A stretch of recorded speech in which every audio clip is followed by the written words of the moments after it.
Hello and welcome to Cycling Weekly's Top 10 rundown of the best riders of 2017. I'm joined by news writer Henry Robertshaw and Simon Richardson, editor of Cycling Weekly magazine, to go through the list. So, in at number 10, Philippe Gilbert. For his one-day ride at Tour of Flanders. Yeah, I think if there's one rider who's in it for a single ride during this year, it's Philippe Gilbert with a 55-kilometre solo escape at Tour of Flanders, which I think, I can't remember a better solo ride at the Tour of Flanders for a long time. Certainly not by a Belgian, and bit of a Belgian hero as well. Yeah. One of the monuments he hadn't won, not really suited to the cobbled races, usually goes for Lombardy, Liège, the hillier races, but struck through on the old Quermont. Everyone thought too early, and never saw him again. Well, I mean, he'd had good form throughout the spring, so got good results at E3 Harold Becker, sort of smaller races like that. But I think a lot of people still thought he'd be working for Tom Boonen, who was going for one last Flanders victory. But then 55 kilometres to go on the Eau de Quermont, he just rode everyone off his wheel. And I remember watching it at the time thinking that's too early, he's gone far too far. And the gap just kept getting bigger and bigger and bigger. And then he had enough time to get off his bike and lift it above his head at the finish. He did get some help though, didn't he? From a spectator's jacket. Yeah. That was the crash that took down Sagan, yeah. Van Avermaet and Nielsen. Nason. He finished in third. Yeah. Yeah, they were chasing pretty hard. But I don't Sagan think got too close to the barriers. I don't his think handlebar on the jacket. I don't think that should take too much away from. No, it's still an epic ride, but you need a bit of luck to win from 55k out in the Tour of Flanders, and that was Gilbert's bit of luck, I think. What made it extra special was, well, any massive long breakaway, there's always something incredibly romantic about that, and we all love to see that, but also the fact that he wasn't the favourite going into that race, and so there's a slight underdog thing to it, because Sagan and Van Avermaet were undoubtedly the major favourites. Yeah. So. In at number 9 is the fastest hair, arguably, in pro cycling, Marcel Kittel. How he keeps up that speed without hair out of place is amazing. But five stages of the Tour de France this I think it's year. a specially designed helmet somehow. Just takes it off and it's still all there. It's absolutely great. But he didn't win for his hair. Yeah, I mean, arguably he could have done. Yeah, but 5 stages of the Tour de France this year, albeit with a couple of people missing, but still.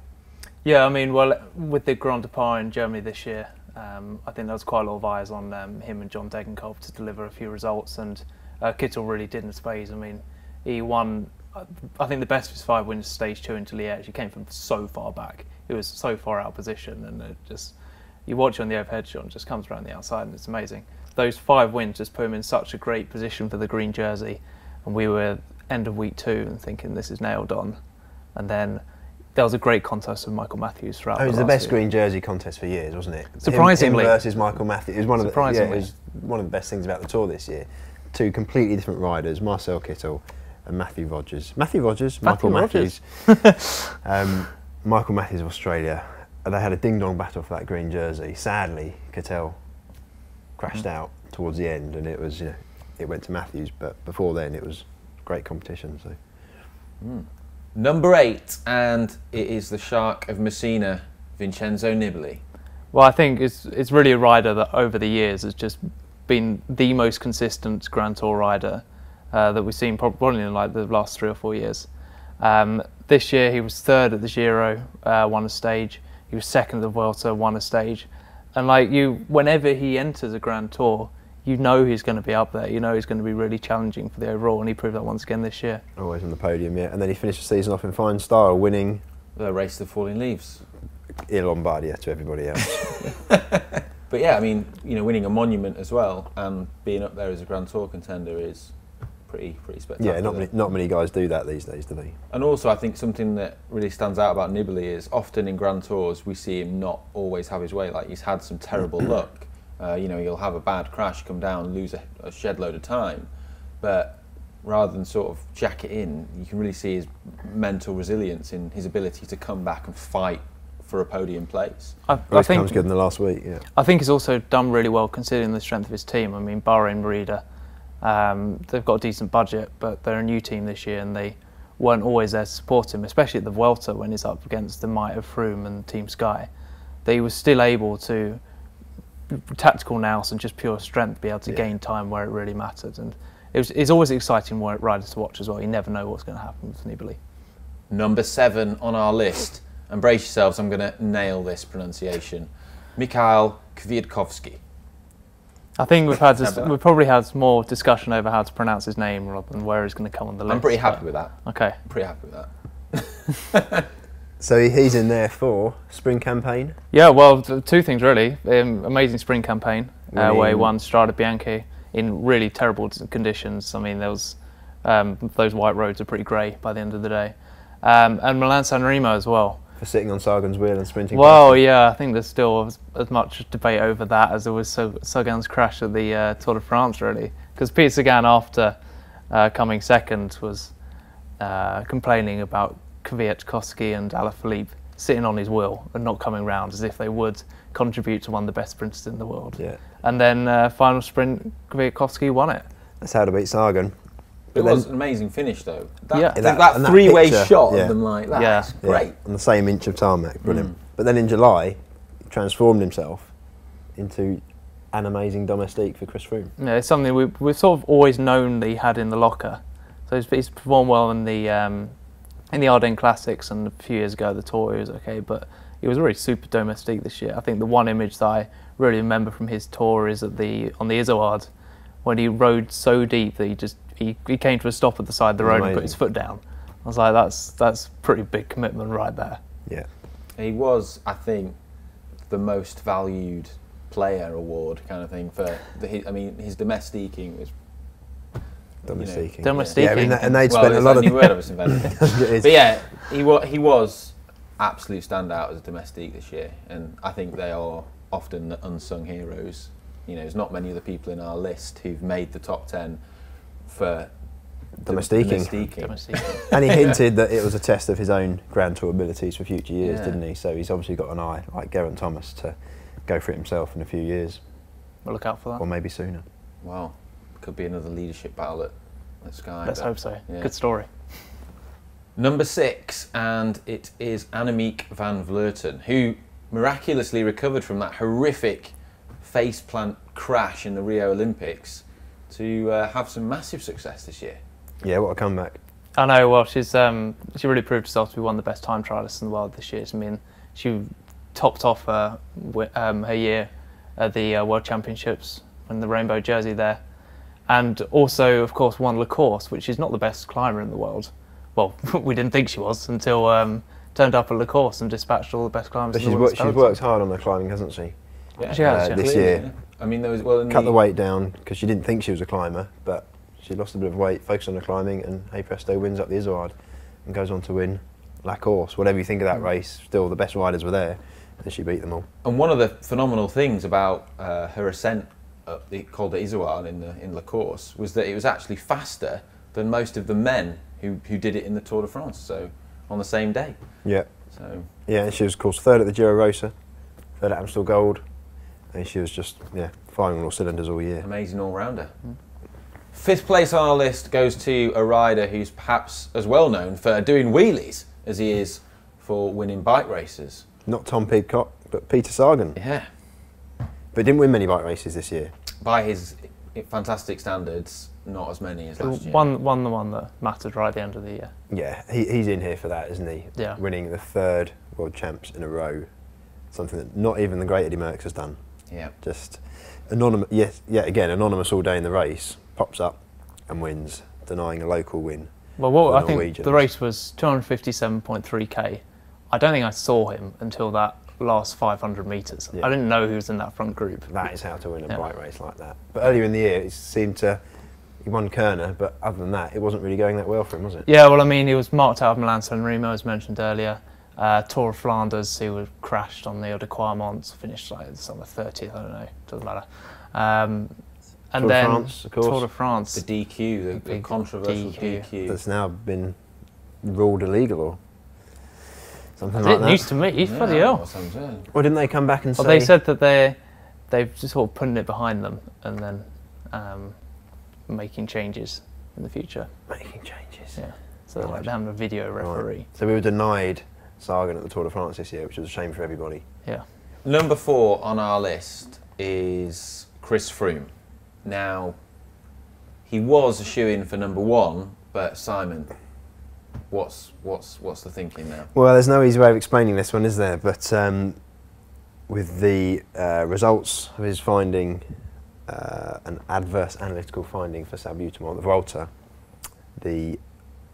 obviously that result is now in doubt. Well, there's a big question mark over it, shall we say, because the rules are the rules, no matter what you think of the situation as it stands. But we've decided that for the purpose of this listing, we'll mark him on his results before the Vuelta, because we don't want to. But should we talk about those results? Because one big result.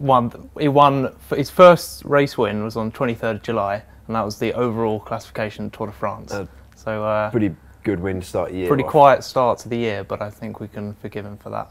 And I think a lot of people criticise his Tour de France win for not being spectacular enough, but all the way through, you knew you had that final time trial in Marseille, and you knew that he could rely on that. So the responsibility was not on him to ride in an aggressive manner; it was on everyone else, and he just did what was needed and got the result, and is now one away from joining Merckx, Eno, and the likes on 5 Tour de France wins. Yeah, and he very much back-ended his season to focus it. We were taking his form into the now controversial Vuelta, which he did very well, and hopefully they'll wrap all that up early in the new year, and we'll have an answer. But too late for this listing. Yeah, and also the bronze in the World Champs as well. Of course, which was a great result following that massive block of racing that he'd done. Yeah. But I think what it is important to stress that we all, I can speak for all of us when I say that we want Froome to be innocent. We're not anti-Froome, we're not anti-Sky in any way, as sometimes we get accused of on social media.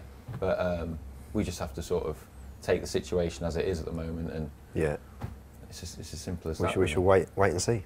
Yeah. So in at number 3 is a man who seemingly won everything this year, Greg Van Avermaet. Yeah, I think, well, Omloop en Nieuwsblad. I'm just going to test myself here. Omloop en Nieuwsblad, E3 Harelbeke, Gent-Wevelgem, Paris-Roubaix. There's probably others out there, but that was one of the best sprint campaigns. Second at Flanders. Second at Flanders after crashing. Yeah. And as sprint campaigns go, he was the UCI number 1 ranked rider. Yeah. I think it's probably the best. I can't remember a better sprint campaign than this. No. And to cap it off, I mean, all of that's very well winning Gent-Wevelgem and E3 Harelbeke, but to cap it off with that Roubaix win, it was an amazing ride, and it was just an amazing sprint campaign. The other thing that makes it quite a special year for Van Avermaet is that in the past he's often been seen as a sort of bridesmaid, the eternal second place. Yeah. Turn that round. Yeah, it was great that he came on the year that Tom Boonen retired as well. That big figure in Belgian cycling, and then you got Van Avermaet that came in and just dominated the spring, and of course Gilbert winning in the Belgian Champions jersey at Flanders as well. And I think now Van Avermaet has really taken over the mantle from Boonen, and I'm looking forward to seeing what he can rustle up next year. Number 2, narrowly missing out on the top spot, is Anna van der Breggen, which I think, coupled with Anamika ValveLerton, shows a very, very good year for Dutch cycling. Along with Chantal Blaak winning the Worlds, yeah, they dominated this year, but Van der Breggen was undoubtedly their star performer. Well, I mean, we were saying about Van Avermaet winning everything. I mean, Van der Breggen has literally won everything. And everything she didn't win was seemingly won by Anamika ValveLerton on the women's calendar as well. So. Yeah, so I mean, Van der Breggen, she won all 3 Ardennes Classics. First time that there's been 3 women's races in April. All of them solo. She won the Giro Rosa, held the pink jersey from stage 2, and she also won the race with the longest name of the year, which I'm going to give a look at my notes here, because she won the Women's Tour of California, otherwise known as the Amgen Breakaway from Heart Disease Women's Race Empowered with SRAM. I mean, that's a great name for a race. Wow. Yeah. Headline writer's dream. Yeah. Let's just fit that one in. But yeah, I mean, a Boels-Dolman teammate of Lizzie Dynan's. It's hard to see how she's going to get that top spot back in that team, let alone the world, with teammates like that. It's phenomenal strength there. Everyone looks to the Dutch scene, the Dutch women's scene, in terms of just the amount of people racing at a young level, and the amount they bring through their system is phenomenal. I mean, they must have thought what was going to happen when Marianne Vos sort of stops winning as she did, and it's just opened the door to even more. I mean, like looking through their World Championships road race team, any of the riders could have won that. And in the end, it was Chantal Black, who we weren't really expecting.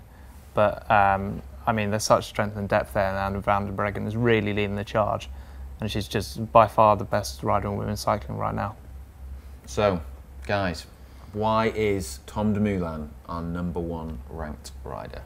For becoming the first Dutch winner of the Giro d'Italia and doing so in emphatic form. Yeah, and I think looking back to the Grande Partenza in Sardinia, no one was really expecting Tom Dumoulin to be near the pink jersey. We thought it might be top 10. He's a good solid rider, but steadily throughout the race he was always there. So he was third on that big summit finish to Blockhouse before the first rest day, and the day after the rest day absolutely dominated the time trial to move into pink by a couple of minutes. And then further through the race, he won the summit finish in Europa as Quintana was dropped. He got attacked on this short summit finish and then just rode away from it. It's absolutely spectacular. The interesting thing is the manner in which he won the Giro this year has already put him, for many people, as a favourite for next year's Tour de France, because he can hold his own against the climbers quite comfortably, and he's probably the strongest time trial out of all the Grand Tour contenders. So already people are saying that actually if he chooses to do the Tour de France next year, he'll be the man to beat. He's already elevated to that level, you know, over and above Chris Froome potentially. He's really put himself up there as the Grand Tour rider. I think one of the most endearing things about Tom Dumoulin as well is within the narrative of sport, people always enjoy watching people doing something and succeeding at something that they're not regarded as or associated with being good at. So whether that's a defender having to take a penalty kick in football or a tail ender having to bat in cricket, it's like Tom Dumoulin was not regarded as being a good climber. And obviously he is one of the best climbers in the world, and that's established now. But what made it all the more special and entertaining was that he was regarded as this big diesel engine time trialist. And so him fighting against little climbers like Nairo Quintana and Nibali was all the more special to watch, I felt. And for him and the Sunweb team, it's been part of a really long-term plan, isn't it, to develop him into being this Grand Tour great. And you know, we saw him at the Vuelta last year, but he focused on the Rio time trial.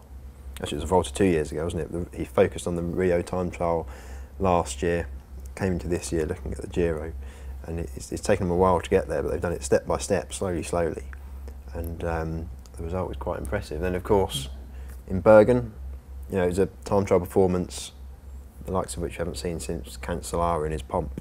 Yeah. Obviously incredible to win the world time trial as well, but one thing I just want to say about the Giro is that it was arguably the greatest Grand Tour of the year as well. I mean, definitely, definitely. It was spectacular to watch. For a Grand Tour to come down to such a small winning margin on the final stage was so thrilling to watch. It was exciting. It was like when Le Monde was against Fignon. 89, yeah. So, easy the best Grand Tour of the year. Yeah, fantastic. And a deserved winner.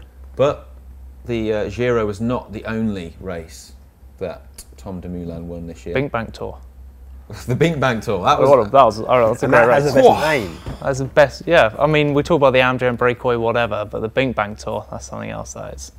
I think you're probably talking about the World Champs, are you? Yeah. Yeah. Okay. All right. That was what I was thinking. Oh, okay. Yeah. But yeah, so you know, the World Champs. How was that? Well, I mean, like Team Sunweb, again, like Dumoulin was at the Giro, went there as outsiders and then won the women's team time trial, won the men's team time trial. A couple of days later, Dumoulin goes and wins the individual time trial, and by quite a margin as well. I think it's 57 seconds over Roglic and Froome, more than a minute back. Everyone was expecting to at least run Dumoulin close, was just not even in the picture really.